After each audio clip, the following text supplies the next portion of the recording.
Mtumishi. Holy Spirit. Yesu Kristo.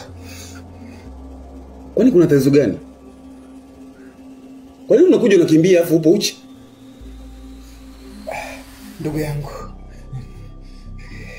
Yesu Kristo. Yaani nimetoka hapa nimeenda kuombea. Nimemwombea dada vizuri tu, alikuwa na mapepo. Akapona. Akaniomba niingie ndani tukaongee maneno ya private. Sasa nimeingia ndani tu. Tunaingia tu chumbani. Akafunga mlango. Sasa namuuliza kwa nini umefunga mlango? Haja niambia chochote. Mwisho wa siku anaanza kuniomba mimi penzi. Mtumishi wa Mungu, naomba penzi. Na kata ananilazimisha, ananisukumia kitandani, anaanza kuvua nguo zote. Ananivua nguo mimi, mtumishi wa Mungu.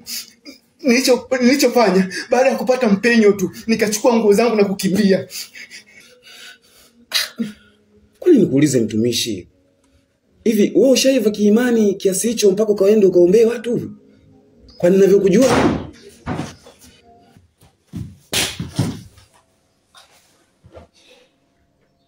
nataka penzi la wote wawili, na hiyo ndio itakuwa suluhu ya maisha yenu.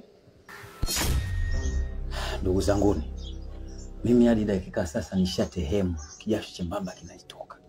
Hili ni balaa kubwa kwenye ukoo wetu. Tena ni balaa.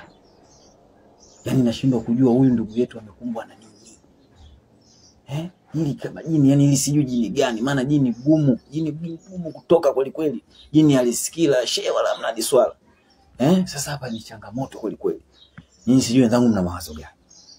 Yeye atakuwa amechukua mume wa mtu, kwa atakuwa ametupiwa jini. Ile sio pepo la kawaida. Live hivi tu hapana. Sasa hata kama achukua mume wa mtu, kama kwa kweli kachukua mume wa mtu, ndio tatizo kama hili kweli?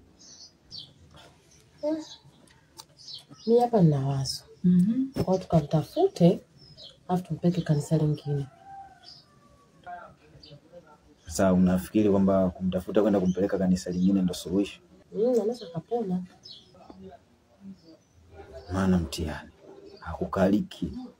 Mimi nadhani cha msingi kwanza tumtafute pastor. Tujue kitu gani kiliendelea huko ndani. Tumtafute pastor ili tujue kitu gani kimeendelea huko ndani, maana pepo la ngono sio poa. Umesikia? Hapo mimi hata mimi nakuunga mkono. Tuneni kwa tukamtafute.